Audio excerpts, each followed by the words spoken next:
दोस्तों, स्वागत करता हूं आप सभी का हमारे इस चैनल डर का अनुभव पे। आज मैं आप सबके लिए फिर से लेकर आया हूं गांव देहात की एक बेहद ही डरावनी और बिल्कुल सच्ची भूतिया कहानियां।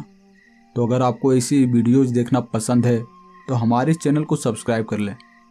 तो चलिए अब शुरू करते हैं हमारी इस कहानी को। दोस्तों, आज की ये हमारी कहानी मेरे ही एक दोस्त के दादाजी के साथ घटी थी। तो मैं ये कहानी उन्हीं के जुबानी से आपको सुनाऊंगा। मेरा नाम भोला है और मैं बिहार के एक छोटे से गांव का रहने वाला हूं। मेरे साथ ये घटना आज से लगभग 40 साल पहले घटी थी।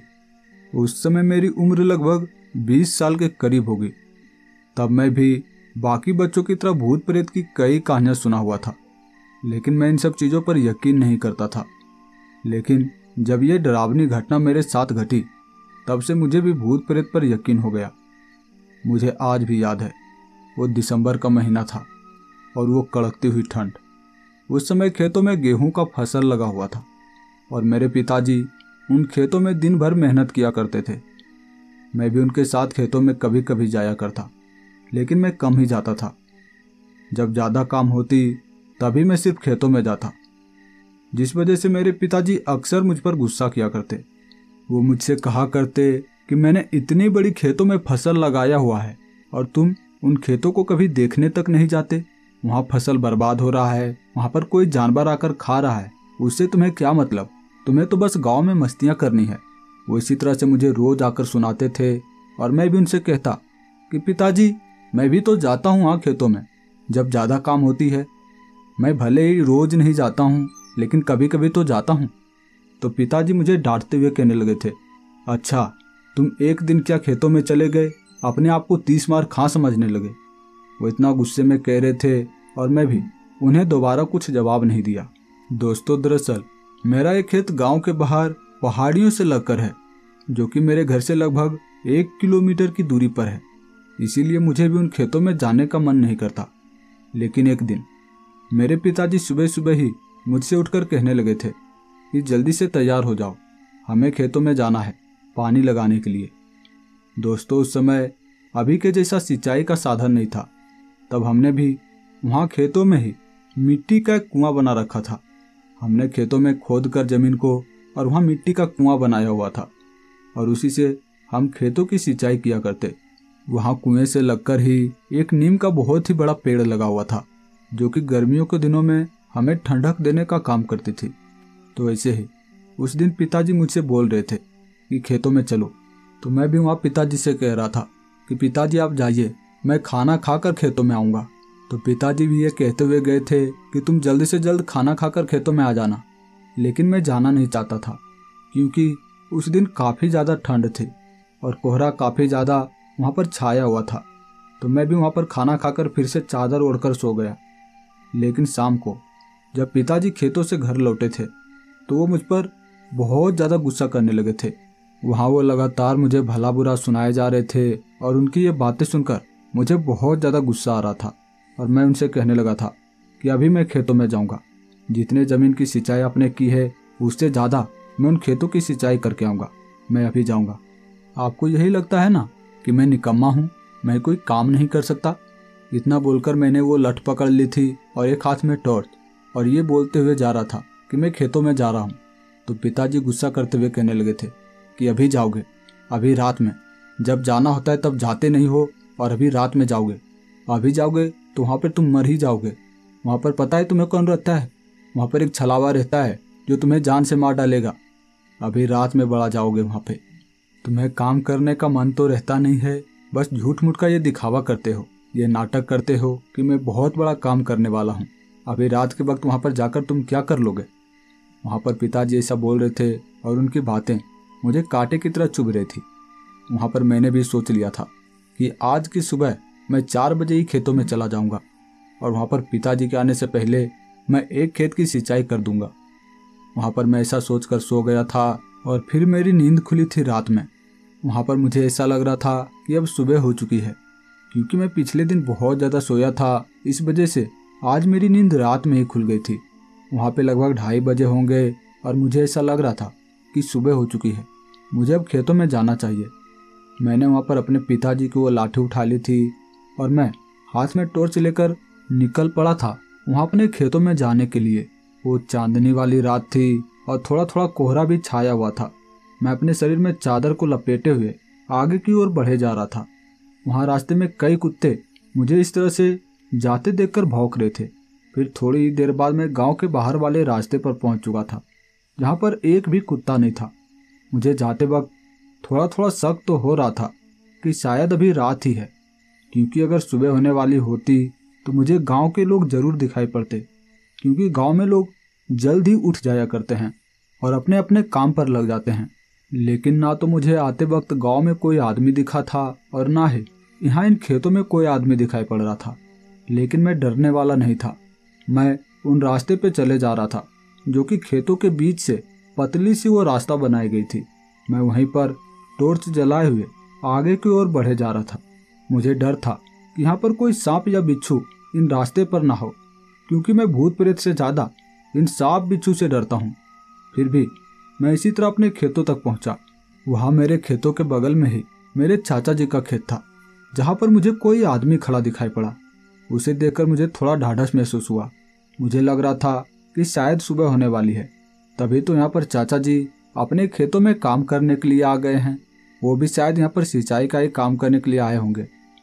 वहाँ पर बहुत ही कड़ाके की ठंड पड़ रही थी, तो मैं भी वहाँ खड़े उस इंसान से कहने लगा था, क्योंकि मुझे ऐसा लग रहा था कि वो मेरे चाचा जी हैं। मैं उनसे कहने लगा था, ओ चाचा जी आइए, मैं अपने साथ माचिस लेकर आया हूँ और मैं यहाँ पर आग जला रहा हूँ। आइए 2 मिनट अपना हाथ सेक लीजिए, फिर काम कीजिएगा। दोस्तों, मेरे चाचा जी से मेरी काफ़ी बनती थी और इसीलिए मैं भी उनसे हमेशा खुलकर बातें करता हूँ। तो ठीक इसी तरह मैंने उन्हें वहाँ पर 2 बार आवाज़ लगाई थी, पर उन्होंने कोई जवाब नहीं दिया था और अपने ही जगह पर खड़े रहे थे। फिर मैं आग जलाकर थोड़ी देर आग के ही पास बैठा रहा था और फिर वहाँ कुएं से लाठा कूरी के जरिए पानी निकालकर खेतों की सिंचाई करने लगा। आपको नहीं पता कि लाठा कूरी क्या होता है, तो मैं आपको बता दूं कि लाठा कूरी कुएं से पानी निकालने वाला एक यंत्र होता है, जिससे हम वहाँ लगे उस मोटे से रस्से को पकड़कर नीचे खींचते हैं।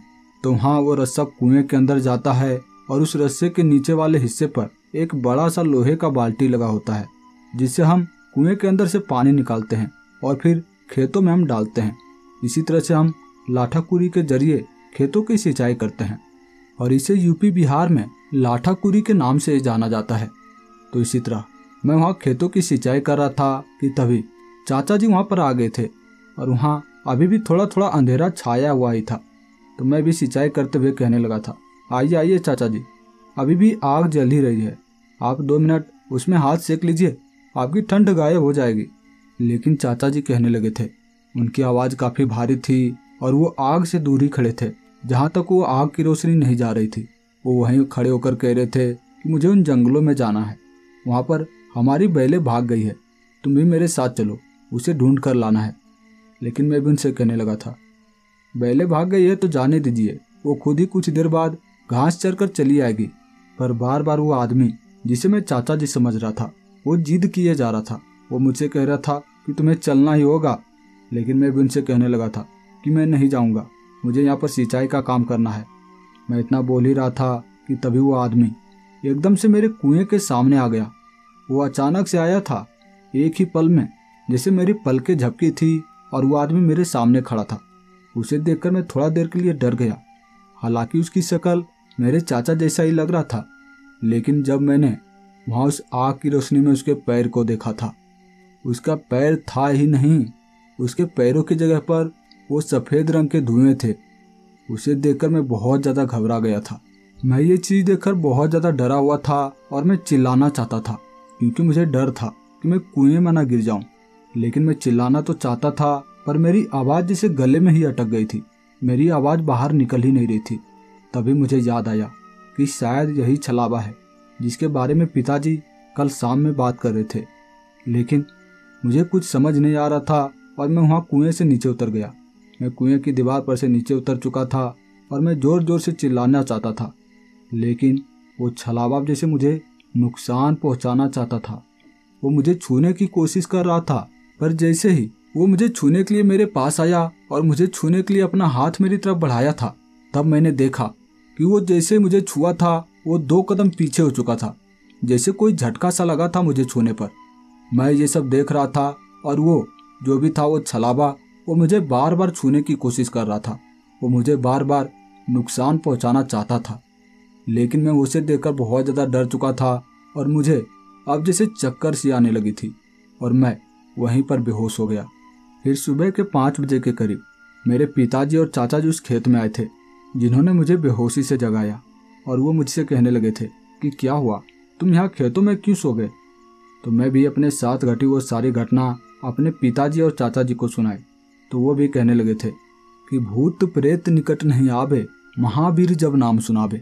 तुम्हें पता है वो छलावा तुम्हें छू क्यों नहीं पा रहा था? तुम्हारे गले में ये जो हनुमान जी की लॉकेट है, इसी वजह से वो तुम्हें छू नहीं पा रहा था। अगर ये हनुमान जी की लॉकेट तुम्हारे गले में नहीं होती तो आज यकीनन ही वो छलावा तुम्हें जान से मार डालता। तो मैं भी उनसे कहने लगा था कि हाँ, आप बिल्कुल सच बोल रहे हैं, क्योंकि वो छलावा मुझे बार बार छूने की कोशिश कर रहा था।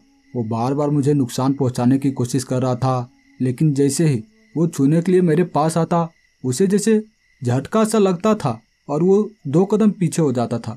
वो तो मैं डर के मारे यहाँ पर बेहोश हो गया था।